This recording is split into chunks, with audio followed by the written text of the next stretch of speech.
India TV YouTube channel को subscribe करें और बेल आइकन दबाएं। महिला कांग्रेस अध्यक्ष सुष्मिता देव ने छोड़ी कांग्रेस, सोनिया गांधी को भेजा इस्तीफा। अपने सार्वजनिक जीवन में नया चैप्टर शुरू करने की बात कही। सुष्मिता देव के टीएमसी में जाने की चर्चा। सूत्रों के मुताबिक ममता बनर्जी से फोन पर बात की। कांग्रेस और सीपीएम के कुछ नेता टीएमसी में हो सकते हैं शामिल। असम विधानसभा चुनाव में टिकट बंटवारे से नाराज थी सुष्मिता देव। कल रात भेजा इस्तीफा। आज कांग्रेस के सभी व्हाट्सएप ग्रुप छोड़े। सुष्मिता देव के इस्तीफे के बाद कपिल सिब्बल ने पार्टी नेतृत्व पर हमला बोला। कहा, आंख बंद कर आगे बढ़ रही है पार्टी। युवा नेता पार्टी छोड़ रहे हैं। ओल्ड ब्रिगेड को संगठन मजबूत करने का ठहराया जा रहा है जिम्मेदार। बीजेपी की आशीर्वाद यात्रा शुरू। केंद्रीय मंत्री भूपेंद्र यादव ने दिल्ली में अपने घर से राजस्थान के लिए यात्रा को किया रवाना। भूपेंद्र यादव ने कहा, राजस्थान के 6 संसदीय क्षेत्रों और 70 विधानसभा क्षेत्रों से गुजरेगी जन आशीर्वाद यात्रा। जयपुर, अलवर के अलावा झुंझुनू, किशनगढ़ होकर 620 किलोमीटर तक गुजरेगी।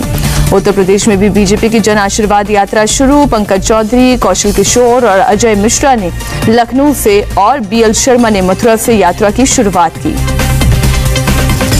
पश्चिम बंगाल से त्रिपुरा तक टीएमसी आज मना रही है खेला होबे दिवस। अगरतला में फुटबॉल के मैच के दौरान टीएमसी कार्यकर्ताओं ने की नारेबाजी। खेला होबे दिवस पर ममता सरकार ने शुरू की साइकिल रेस। सिलीगुड़ी में टीएमसी ने किया 4 किलोमीटर की साइकिल रेस का आयोजन। 400 छात्र हुए शामिल। केंद्र ने सुप्रीम कोर्ट में दायर किया हलफनामा। कहा, जासूसी के आरोपों की जांच के लिए बनाई जाएगी कमेटी। टोक्यो ओलंपिक में हिस्सा लेने वाले खिलाड़ियों से मिले पीएम मोदी। पीएम हाउस पर ब्रेकफास्ट पर मुलाकात की। भाला फेंक में भारत की गोल्ड मेडल दिलाने वाले नीरज चोपड़ा समेत कई ओलंपियन ने पीएम के साथ अलग से खिंचवाई तस्वीर। पीवी सिंधु समेत कई चैंपियन ने पीएम को दिखाया मेडल। 7 बसेस में सवार होकर होटल अशोका से पीएम हाउस पहुंचे ओलंपियन। एक कर पीएम हाउस पहुंची बस। अफगानिस्तान से भारतीयों को वापस लाने के लिए एयर इंडिया के 2 प्लेन तैयार रखने को कहा गया। एयर इंडिया ने काबुल से नई दिल्ली के लिए इमरजेंसी टीम बनाई। अफगानिस्तान को लेकर आज संयुक्त राष्ट्र सुरक्षा परिषद की होगी बैठक। भारत करेगा अध्यक्षता। अफगानिस्तान को लेकर सुरक्षा परिषद को ब्रीफ करेंगे यूएन महासचिव। संयुक्त राष्ट्र सुरक्षा परिषद की बैठक के लिए आज 4 दिन के दौरे पर न्यूयॉर्क रवाना हो रहे हैं विदेश मंत्री एस जयशंकर। 2 और बैठकों की करेंगे अध्यक्षता। तालिबान मामले में कांग्रेस का पीएम मोदी पर हमला। सुरजेवाला ने कहा, अफगानिस्तान हमारे लोगों की सुरक्षा दांव पर। पूरे मामले में पीएम की चुप्पी बेहद चौंकाने और परेशान करने वाली। सुरजेवाला ने कहा, पीएम हमारे नागरिकों की सुरक्षित वापसी सुनिश्चित करे। भारत सरकार से मैच्योर रणनीतिक और राजनीतिक कदम उठाने की उम्मीद। तालिबान के कब्जे के बाद काबुल एयरपोर्ट पर मची अफरा तफरी। काबुल से भागने के लिए एयरपोर्ट पहुंचे हजारों लोग। काबुल इंटरनेशनल एयरपोर्ट पर सभी कमर्शियल फ्लाइट्स रद्द। लोगों को एयरपोर्ट पर भीड़ नहीं लगाने के लिए कहा गया। अमेरिकी सेना ने काबुल एयरपोर्ट पर किया कब्जा। अमेरिका, ब्रिटेन समेत कई देशों के दूतावास सभी काबुल एयरपोर्ट से कर रहे हैं काम। अमेरिकी विदेश मंत्रालय ने कहा, काबुल एयरपोर्ट पर 6000 अमेरिकी सैनिक हो रहे हैं तैनात। अपने स्टाफ को सुरक्षित निकालने के लिए एटीसी पर कंट्रोल करेगा अमेरिका।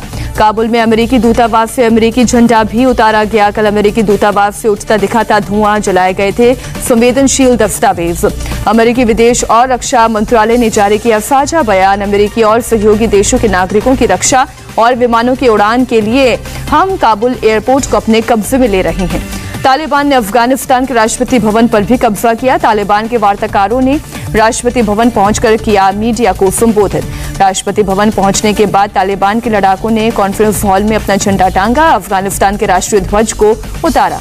तालिबान का मुखिया अब्दुल गनी बरादर अफगानिस्तान की कमान संभालेगा। आज इस्लामिक एमिरेट ऑफ अफगानिस्तान का हो सकता है ऐलान। तालिबान के बड़े नेता मुल्ला बरादर का बयान। कहा, ऐसी जीत की नहीं थी उम्मीद। लड़ाकों से शांत रहने की अपील। तालिबान का काबुल पर कब्जा होते ही राष्ट्रपति अशरफ गनी ने छोड़ा देश। उपराष्ट्रपति समेत कई शीर्ष नेता के साथ पहुंचे ताजिकिस्तान। अब्दुल गनी ने फेसबुक पोस्ट कर कहा, खून खराबा रोकने के लिए मैंने देश छोड़ा। बाहर रहकर करता रहूंगा देश की सेवा। अमेरिका, यूके, जापान, जर्मनी समेत 60 से ज्यादा देशों की तालिबान से अपील। विदेशी नागरिकों और अफगानों के देश छोड़ने के लिए सड़कें, हवाई अड्डे, सीमाएं खुली रखे तालिबान।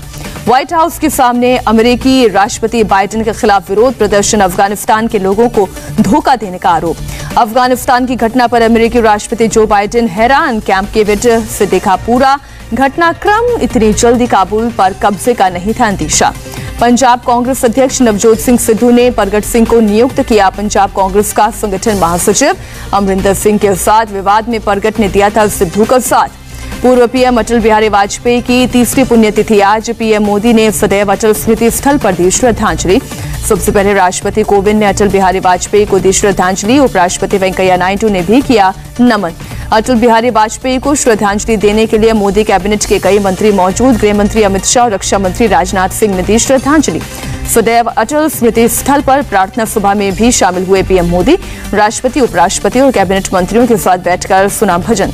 लखनऊ के लोक भवन में अटल बिहारी वाजपेयी की पुण्यतिथि पर हुआ कार्यक्रम। सीएम योगी ने दी श्रद्धांजलि। चीन पर आरएसएस प्रमुख मोहन भागवत के बयान का शिवसेना नेता संजय राउत ने किया समर्थन। कहा, भारत को आत्मनिर्भर बनने के लिए चीन से व्यापारिक रिश्ते तोड़ देने चाहिए। शिवसेना नेता संजय राउत ने बीजेपी को पीओके की भारत में मिलाने के एजेंडे की याद दिलाई। कहा, पीओके के वापस मिलने से विभाजन की वेदना पर मरहम लग जाएगा। शिवसेना के वाशिम हाईवे के विरोध के मामले में ने पकड़ा सियासी तूल। किरीट सोमैया ने पूछा, शिवसेना सांसद भावना गवली के पास कहां से आए 7 करोड़ रुपए। शिवसेना सांसद भावना गवली ने वाशिम में दर्ज कराई थी शिकायत। अपने दफ्तर से 7 करोड़ रुपए चोरी होने का आरोप लगाया था। उत्तर प्रदेश में आज से खुल गए 9वीं से 12वीं तक के स्कूल। 50% क्षमता के साथ 2 शिफ्ट में चल रही है क्लासेस। उत्तर प्रदेश में सभी जिलों में कोरोना गाइडलाइंस का पालन कर खुले हैं स्कूल। सैनिटाइजेशन के लिए 2 शिफ्ट के बीच में आधे घंटे से 45 मिनट का गैप रखा गया। बिहार में भी 1 से 8वीं तक के स्कूल खुले। करीब 1.5 साल बाद स्कूल पहुंचे छात्रों में दिखी खुशी। छात्रों को दिया गया मास्क। देश में कोरोना के करीब 33,000 नए केस। 24 घंटे में 417 लोगों ने गंवाई जान।